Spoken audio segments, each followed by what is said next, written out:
Okay, so this run of Slay the Spire, I was muted for almost all of it. It is an Ironclad run where I took a perfected strike in Act 1, put clone on it, and then shenanigans ensued. This is, as of actually the day of me recording this voiceover, the second largest deck I have ever built in Slay the Spire 2, and let's get into it. So, I'm going over the Niao bonus here, and it's always a decision, like, what do you want to grab? And here I'm choosing between a rare card and the Stone Humidifier. I'm still trying to figure out what is kind of like the best way to play through a given act in Slay the Spire 2, and I find that I overthink it quite a bit. In this case, I think I end up going with the Stone Humidifier and taking a fire-heavy path. I think, in general, going on paths that are heavy and bonfires and campfires for resting or upgrading cards is not the worst idea. But, you know, I've had successful runs that play a bit more like Slay the Spire 1, where you're not trying to maximize campfires, you're trying to maximize how many elites you see, and there are reasons to go to elites other than relics. But, one thing I definitely have taken to, as I've been playing through this game, I can be a bit more meta as past me plays the game. I've really noticed that I find myself playing in ways that are very reflective of my lack of game knowledge at the moment, and I think that's true of pretty much anyone at this point. Even the top players in Slay the Spire 2 right now are going to be people who can basically stream this game all day. But it's just we don't have the basis of knowledge for this game that there is for Slay the Spire 1. And I find that, especially among the returning characters, Ironclad is, I find, the most difficult to get my head around. Like, a lot of things still work, but then there are these new cards, and kind of keeping in mind, like, I got a pretty good feel in Slay the Spire 1 for, like, you know, what are my rough feeling chances of seeing any particular card. Slay the Spire 2 carries different and larger card pools, so I'm much less likely to see any individual card, and also, like, the newer cards, like, I still, in some cases, need to get a feel for when they're good to take. So, this run ends up winning on a shitload of prophetic strikes, but early on I'm still grabbing the old favorites, like the Flame Barrier, right? And Whirlwind. And Whirlwind and Flame Barrier are still good, but in a world where extra energy is harder to come by, cards like Flame Barrier maybe make you think a little bit more, and Whirlwind is still good, but it's feels like there's a ceiling that is more dependent on your RNG and luck than might necessarily be the case in Slay the Spire 1.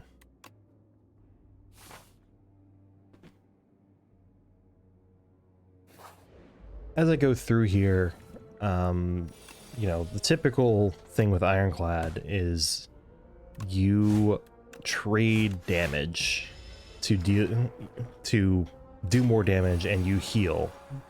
You know, it's the only class with a starting relic that is explicitly going to heal you at the end of each combat, right? And so that kind of shapes Ironclad's approach of take big bonking attacks and trade damage with the enemy, which obviously doesn't always work. Sometimes you just don't draw your big bonk cards, and you don't have very good defense cards, and so you trade, but you get the worst end of the trade. But here, I'm still trying to find a card that does big damage. And I decided to take Perfected Strike because I still have all my starting strikes. And I know that in the off chance I get the clone event, that this card will carry me to victory. And that's what ends up happening. One thing I've really taken to is that the events in Slay the Spire 2 are... I have more fun and enjoy going to them a bit more than the ones in Slay the Spire 1, which could partly be because of novelty, but I feel like, on average, they might be better as well. It's a little hard to say. So, when I'm progressing through this, it's kind of hard to consider at any given point, like, what is my best choice of card to grab? What new synergy does this open up? I find that's the part that's most interesting in a game like this, is like, what future synergies do I hope to build out by taking these cards in my deck? It's trickiest, I think, with a character like Ironclad. Like with Silent, I find it's pretty simple. You almost always want to end up taking some card that draws and discards. So Sly ends up being very dominantly easy to build into. So I think that's part of why Silent right now feels like the most powerful character, or at least the most consistent character to beat the game with. That said, I am having a good time with all of the characters. I wish I was a bit better at the Ironclad, and Regent is fun, but gosh, sometimes it feels like things just will not go right with that character. But yeah. And it was also interesting to look back at this run. I had no idea if I was going to get the clone event. I hoped I did. I don't think that if I had gotten the clone event that this would have been a very promising run otherwise. And it seems very obvious to me looking at it right back at this, because I really feel like I struggled through Act 1. I was able to get there largely off of the stone humidifier being as good as it is. And having the pantograph and things like that. Oop. Now, situations like this with this enemy are where I was really grateful to have Whirlwind. But Whirlwind's not upgraded. So what do? Well, you pop your potion that gives you an extra energy, and now Whirlwind does 20 damage. You still eat, and then you still eat 6 to the face because one of them had 21 health, but it's whatever you can do. And so what was interesting is I'm playing through this, I'm investing in my max health. I get the strawberry, it gives me more max health. I don't end up resting a whole lot more past this because of all of my synergy, or mostly because of the cloning, but then there's also all these other synergies that go in.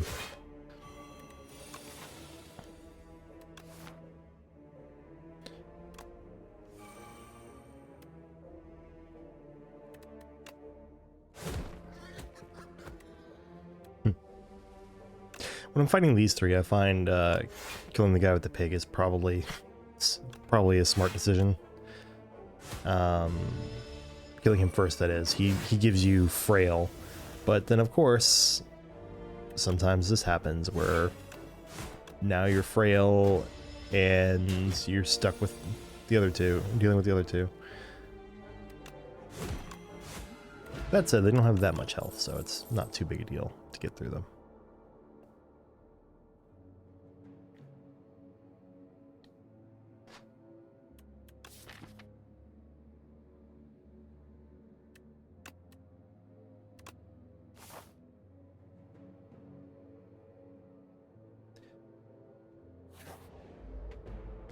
Ah, yes, the Birdonis.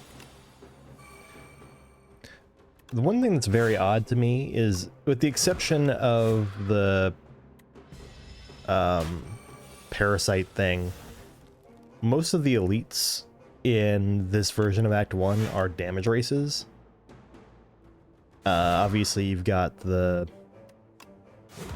statue guy, but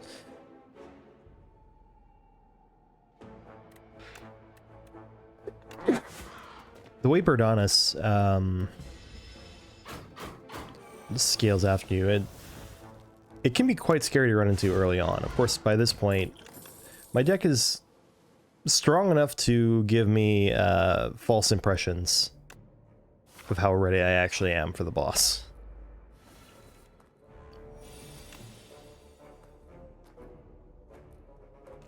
These two I'm not a big fan of.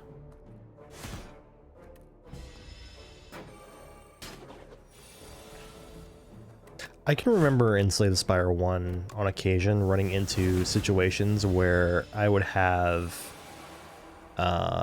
like multiple copies of Perfected Strike, and the smaller card pool would mean it's easier to run into copies of Perfected Strike. And so it was pretty easy to kind of naturally build a bunch of Perfected Strikes into your deck, and then maybe you get lucky after that and see Snicko Eye, and then you're just really cooking with a strong deck there. It's been a lot more rare, I find, to run into multiple copies of Perfected Strike. Also loved this fight. A good flame barrier into Whirlwind really hard counters this enemy set.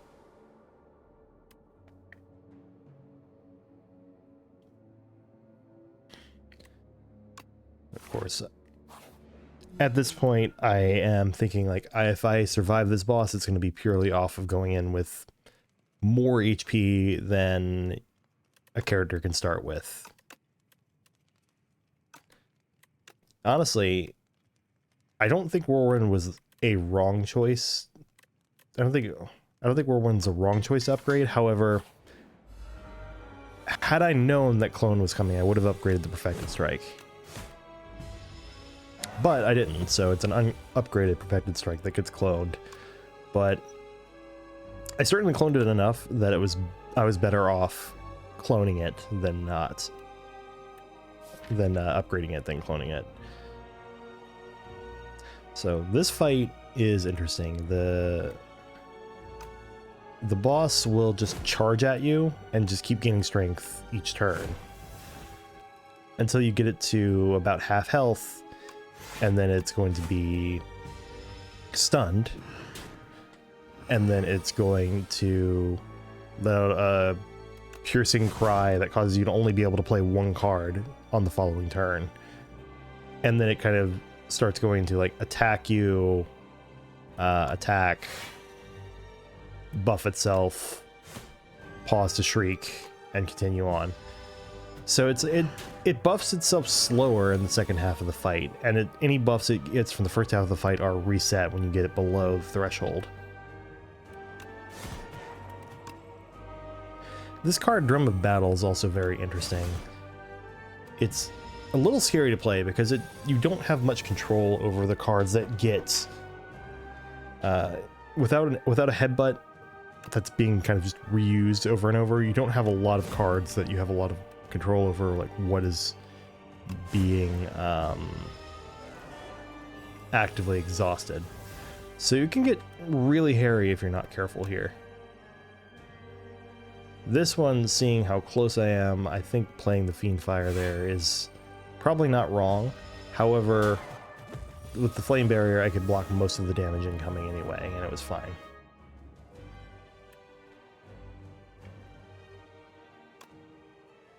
That said, I think if I had to do this fight over again, I probably would have played Flame Barrier, or I probably would have played Fiendfire the first turn instead of there, but I don't know that it actually ends up making much of a difference, because by the end I've taken like 40 damage, or like 50, but I make it through this fight.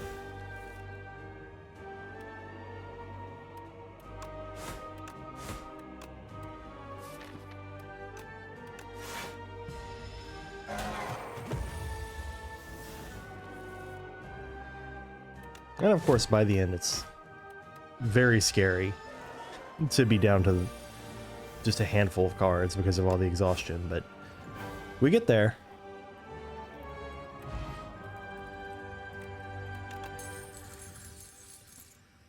And of course, when you see offering, if you don't have other good card draw options or anything, offering's fantastic for that. Also, one of the few ways you can get energy. It's offering's such a strong. I feel like offering relatively is a stronger card in Slay the Spire 2 than it is in Slay the Spire 1. Now here I see Pale Growth and I decide, you know what? I have the perfect target for that. I'm trying to find Perfected Strike because I don't recognize it by its art yet. And there it is. And now I'm going to chart the path with the most fires that I can count. So I count a path with 4 fires, I count another path with 4 fires, and I'd have to decide between the two, which one am I going to take. At this point, this deck is just going to be cloning Perfected Strike at each fire. So taking minimal fights along the way is probably actually the best way to do this until I have enough Perfected Strikes that I can just end any fight very quickly. Because more cards are probably not going to be helping me once I get past, say, 3 fires.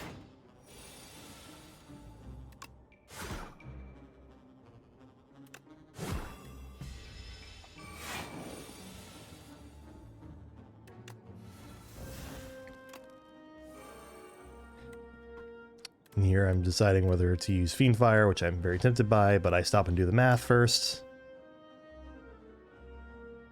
And I ultimately decide not to. I go with Whirlwind instead here. Because it also will do enough damage to break the block and stun the enemy without risking getting rid of all my strong cards.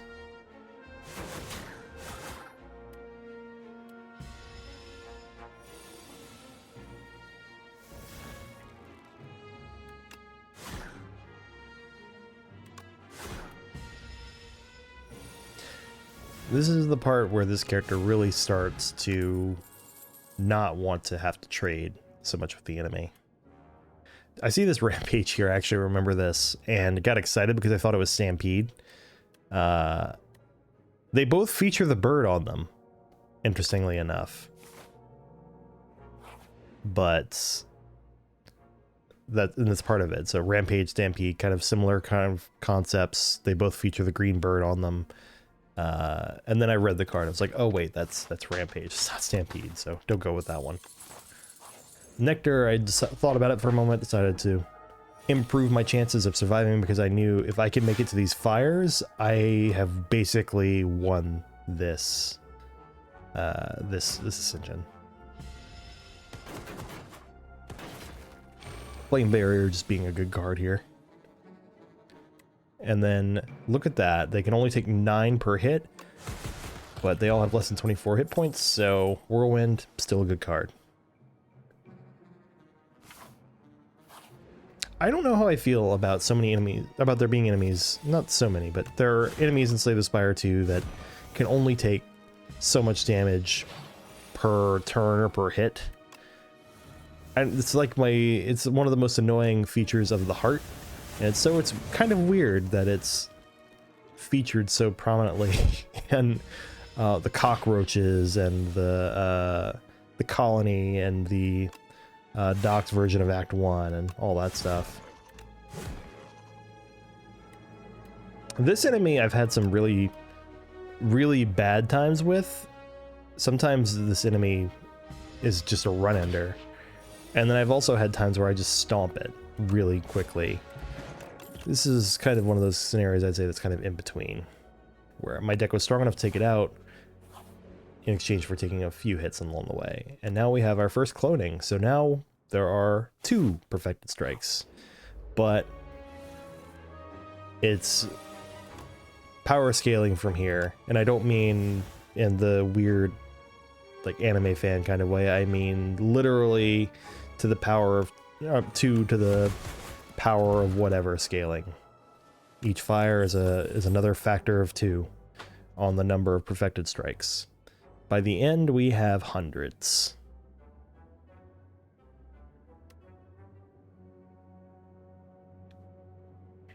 I briefly consider Stampede there, because I recognize that the more perfected strikes you have, the stronger each perfected strike is. But also, unless you have the energy for it to play each of them, you know, doesn't necessarily help you. Now this guy, the Entomancer is one of the more interesting ones I find to fight, because he really forces me to only hit him with the big bonks. Oh, hello. Come on. Come on. You're ruining my recording, but come on. Maeve, come on. Oh, dog time. Yeah. So I make a decision here that I think was the incorrect decision, but ended up working out. And that is to play Fiendfire here, because it's like, okay, Fiendfire is about to do a shite load of damage, and it is probably worth it to play Fiendfire. But then it doesn't kill him, and I'm like, wonder if I was better off doing the math or not. So a daze gets shuffled into my draw pile for each hit that he takes, and miraculously, even after putting all those dazed in, I still managed to draw a perfected strike and hit him. Of course, I spy 1-2 punch here, which means for 3 energy I can play 2 perfected strikes. And now we're at the 3rd fire, so we now have, was it 8? 2, then 4, then 8, yep. 8 perfected strikes with clone on it. So yeah, perfected strike. For every card in your deck with the word strike in the title, including perfected strike, twin strike, the strikes you start with, they deal 2 additional damage with a starting, what is it, 8? I don't remember what it was. In the numbers that we reach in this playthrough, the starting amount is kind of irrelevant. So even with this amount, we're already dealing 33 with each hit. I do have a Vajra, so it'd be 32 normally, but yeah, with this kind of damage, most encounters are already not that big of a deal. There's this odd zone between here and the next fire, I think, where like they do enough damage to be worth playing. You know, they do roughly as much damage as an unupgraded bludgeon currently for 1 less energy, which is pretty good. But it's still going to be occasionally hairy. Like, you still will run into cases where you want to be cautious because, like, you can't kill an enemy on 1 turn. You're still limited to 30 something, maybe a little more in a single turn of combat in most turns. So you kind of just have to roll with the punches in that sense and be careful. So hence why I said before, it's probably optimal at this point to just not take more fights if you can avoid it, and just try to beeline for fires, even if it's going through a bunch of events that otherwise get you very little reward.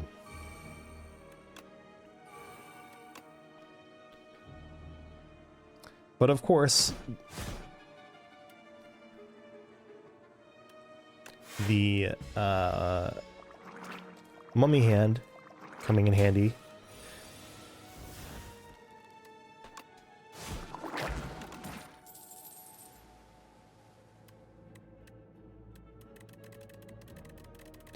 At this point, I was strongly considering skipping, but realized that bloodletting was just too good to pass up. At this shop, you know, I was just strongly trying to decide what to get. Honestly, looking back at this, I don't know why I didn't just get the anchor immediately.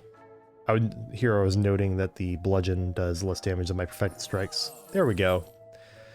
See, I'm glad my instincts are not that different from whenever this was streamed. And of course, Finesse could occasionally help you block for a tiny bit more on a turn, maybe. Snickle Oil in this game's a lot better. The card randomization is not till the end of the combat, which is very helpful. And so I go ahead and drink it, and just with the plan to play as many of the perfected strikes as I can.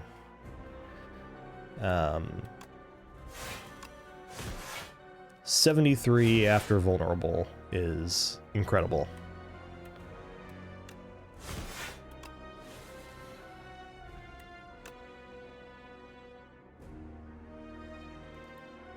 And I have to strongly consider my options here, but honestly, I'm getting to the point where I have enough perfected strikes that, you know, losing a couple here and there might not be the worst idea if it helps me get off another attack. But it all works out because this is one of the cleaner fights against this boss that I've had. This boss is a massive pain in the rear if you don't have a good way to clean out his health really quickly. He's not a very stall-friendly fight.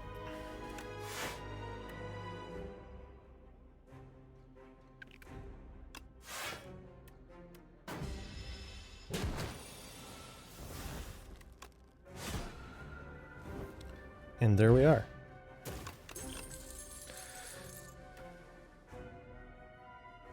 And of course, by this point, I mean, by that point, it's like, all right, I guess I'll take the second offering. You know, losing 6 HP per fight, not the greatest thing, but... And at this point, I think if I had to do this again, I would have picked Throwing Axe. Because that's just obviously the better choice. But I was thinking that you could apply Instinct to cards for whatever reason that... I was thinking that you could enchant a card more than once, which you cannot do. So, unfortunately, I was taken aback by that, had already made my choice. But it's fine. Instinct's not bad though, lowers costs of cards. Certainly some good uses for that in the future. But on this run, that was the useless pick. Throwing Axe would have been the better one. But it turns out that it was kind of irrelevant anyway. These books are terrible. The way they will just steal your max HP is so dickish, so nightmarish.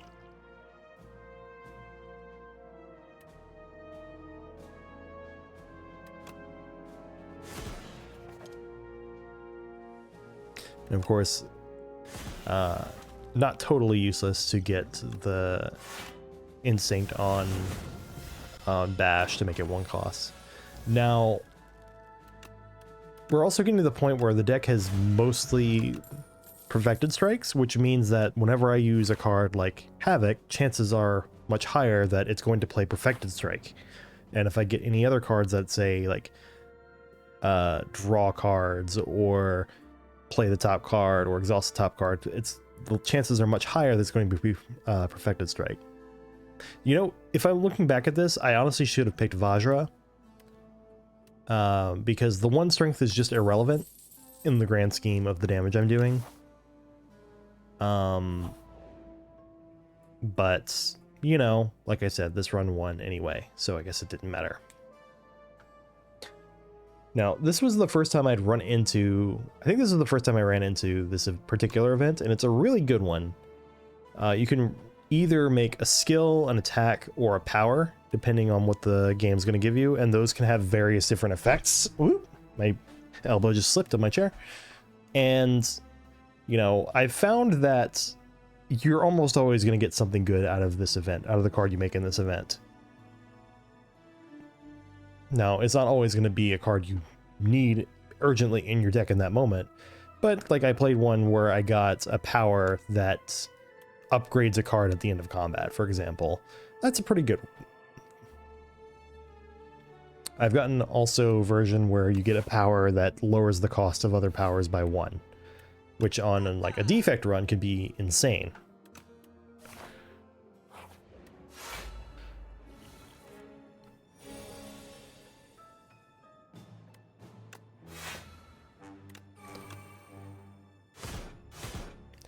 Doing 49 per perfected strike already.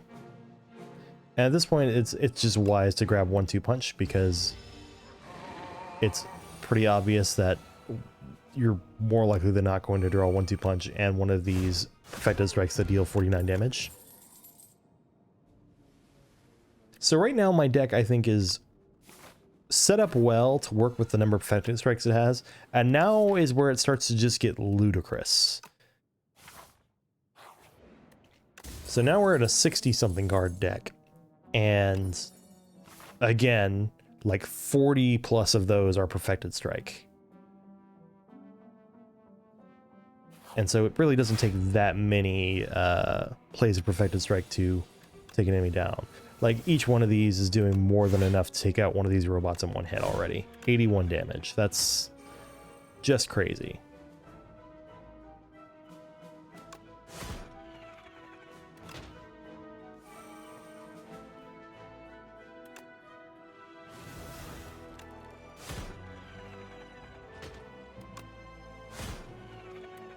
Just having tons of fun killing 4 robots.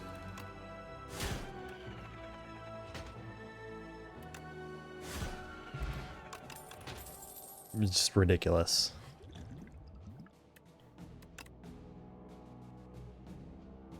So pretty soon, from the original stream, I will notice pretty soon that I was muted. I noticed that I was muted right at the bonfire before the boss. So this little post-commentated adventure will end right around there.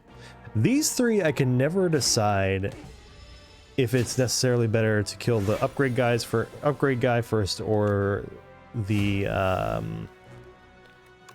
one that makes your cards ethereal. I think ethereal was right in this case, but it didn't matter because by the end of turn 2 they're all dead, which would have been the turn that it would have all been.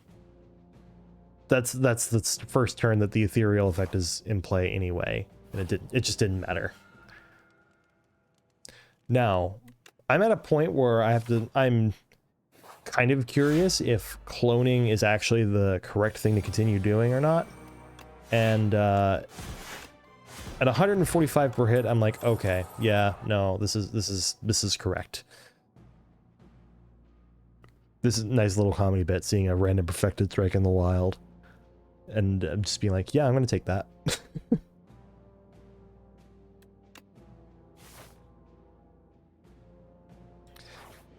Now, not enough gold to do anything meaningful in the shop, but I'm at a point now where it is statistically unlikely for me to be drawing anything but perfected strike on my first turn, or even my second turn, to be honest. But I managed to draw a card not perfected strike on my second turn here. And now at the final hurdle, at the final fire, I noticed that I was muted. Guess who was muted this whole time? I hope you prefer your Spire with muted commentary, because that was ridiculous. I'll probably, like, post-commentate that or something, because that's just silly. Should I just clone? I probably should just clone, right? Yeah. 160 cards.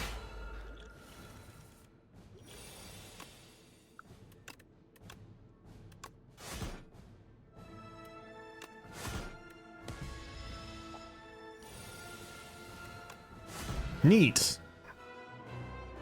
I win.